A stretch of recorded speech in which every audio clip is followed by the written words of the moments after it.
Et on enchaîne avec le prochain match, le Bang Bang Gang contre le Death Triangle. Comment t'as trouvé ça, toi, Pierre?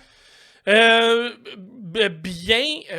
moi, à partir de ce moment-là, c'est comme je le disais, puis je pense que Ramirez est à la même place que moi, j'ai perdu un peu intérêt à ce moment-là pendant le pay-per-view, parce qu'après le retour d'MJF, de MJF, j'étais tellement hype que j'ai eu de la misère à focusser sur ce match-là. Donc, j'ai pas aimé. J'aime beaucoup l'entrée du Bang Bang Gang, c'est toujours très très très bon. Mais rien de si spécial pour moi dans ce match-là. Puis, il y a eu le retour de Juice, de Juice Robinson qui était là, qui est venu intervenir. Je pense que c'est la chose la plus notable que je peux noter dans le match.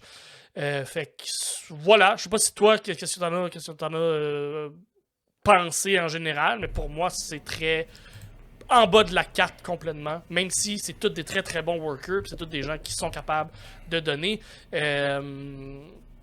Ça va pas rester mémorable pour moi dans la carte. Très court match, là, tu sais. Oui, en plus.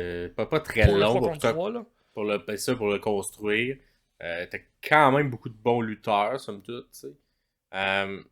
J'aime toujours les sells. Tu sais, moi, le truc qui m'a le plus marqué de ça, c'est que j'aime toujours les sells de Pac. Notamment ces DDT, là, il fait semblant d'être comme de paralyser à moitié. Ouais. Les guns à travers le match, pas beaucoup d'offensive. Quand il y a de l'offensive, c'est pas très dominant. Fait que c'est vraiment de chair à canon présentement pour être comme les sbires de Jay White. Fait que, et ils vendent très bien, fait qu'ils sont très bons dans ce Ils vendent bien, ils vendent un peu too much, mais moi j'aille pas ça. Moi j'aime ça. Moi j'aille pas ça. Je préfère un des deux frères, moi clairement, ceux avec les cheveux plus longs, mais là ils avaient en tresse, mais je trouve que... C'est pas le bon frère. C'est le meilleur.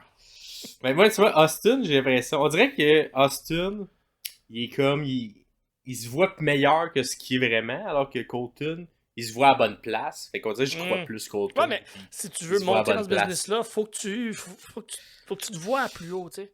Ben peut-être, mais en tout cas, dans tous les cas, j'ai pas trouvé que ça les vendait très bien ce match-là. Depuis le début de l'aventure des sommeliers, moi comme Dominique Mysterio, moi Austin Gunn, il est dans mon équipe, fait que on s'entendra jamais. Dans ton clan. Mais non, c'est sûr. Mais une victoire de Bang Bang Gang avec l'intervention de Juice Robinson qui fait son retour enfin. Moi, de ce clan-là, c'est lui que je préférais à l'époque.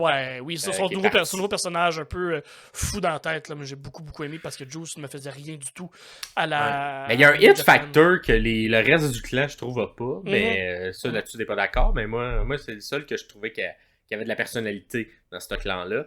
Et cependant, je vais le mentionner, le Blade Runner, le finisher de Jay White, très protégé, hein, seulement eu besoin d'un pour remporter la victoire. Même s'il y avait une petite intervention, c'est quand même, on va très fort ce finisher-là. Je pense pas que personne non plus a kické out du finisher à la date. Donc, on le vend fort, le Blade Runner. Fait que c'est ça, petite histoire, un match qui ne passera pas à l'histoire, ne restera pas dans les archives de la lutte, mais bon. Dites-nous dans les commentaires si vous l'avez aimé, ce match-là. Nous, pas tant.